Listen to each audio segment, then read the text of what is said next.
change is never happening fast enough in my book. I think it's interesting, we've got to a place where we've moved from maybe 2 years ago talking about digital transformation as a new thing on the horizon to it being a regular topic of conversation. So what does it mean to be a data-led organisation? What does it mean to be an organisation that really embeds technology in the services it delivers or the way it engages with supporters? But is that really felt and real? I think in some organisations, and maybe including my own, we sometimes comfort ourselves that because we're having the conversation, we're actually delivering the change. I'm not convinced that that's true yet, and we need to get on and deliver the change. What's fantastic is that there's a huge raft of examples of fantastic digital transformation happening across our sector, whether that be organisations, traditional organisations like ours. So you look at something like the British Red Cross trying out a new Alexa skill to help people do first aid when they need their hands free. That's really exciting. You can look at organisations like Friends of the Earth, who decided they needed more technical nous in-house but weren't sure how to invest in staff to do that, so they made a programme bringing in tech startups and housing them so that they could tap into their expertise in exchange for some free resource and space. I think that's a brilliant and very digital way of looking at things. So yes, I think there's lots and lots of examples of great transformation happening. I'm not sure yet I've seen one organisation who is fully transformed in our sector. So I think there's definitely a sense that there are a group of digital technology people who will save us from this problem.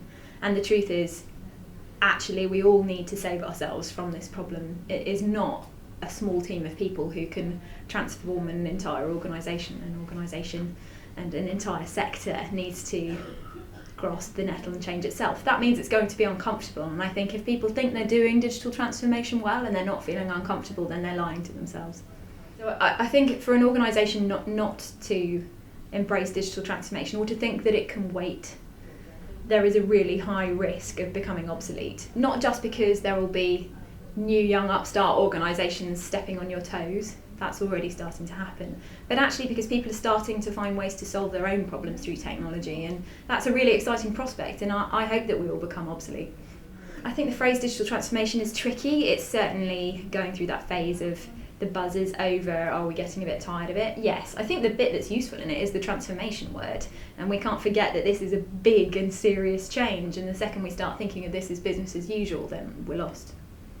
So I think a digitally transformed organisation in the new reality is a facilitator, an organisation that continually takes the best of technology and helps make sure it gets into the hands of people that need it. So where I will say that I think people will find answers through technology for themselves, there will be still lots of people who the answers are there for them, but they don't know that they exist. And so I think there's a role for organisations like ours to understand the needs and link them up with the solutions, because those solutions might be created by commercial companies who don't understand the needs and will never know how to get those products into the right hands. I think we will always be needed as facilitators of the change we want to see. I think the biggest challenge around digital transformation is making space for it, and because this is too big to tackle alongside business as usual. But I think two critical things that organisations like ours in civil society need to really think about. One is around the strategic approach to data. So we all have databases and we all are thinking about GDPR and how we manage people's personal contact data, but there is a bigger data picture here, and I want us to be an organisation that's answering the question, how can data solve Parkinson's? Because I think it can. The other big question is about the HR side of things, and I think the relationship between the people leading this change and your organisational development teams, of which HR is a critical one. If they're not working and really strongly strategically aligned, then it's not going to happen. Transforming staff so that they feel confident and capable to deliver this change at the pace that we need it to go is where huge investment needs to go. So for me, if there are barriers that need tackling, it's that we have to invest in a strategic approach to data, and we have to invest in our people to be able to move at the pace we need to move. I think when you look at the pace of change in general across civil society, there is probably a truth in saying that change doesn't happen fast in lots of ways.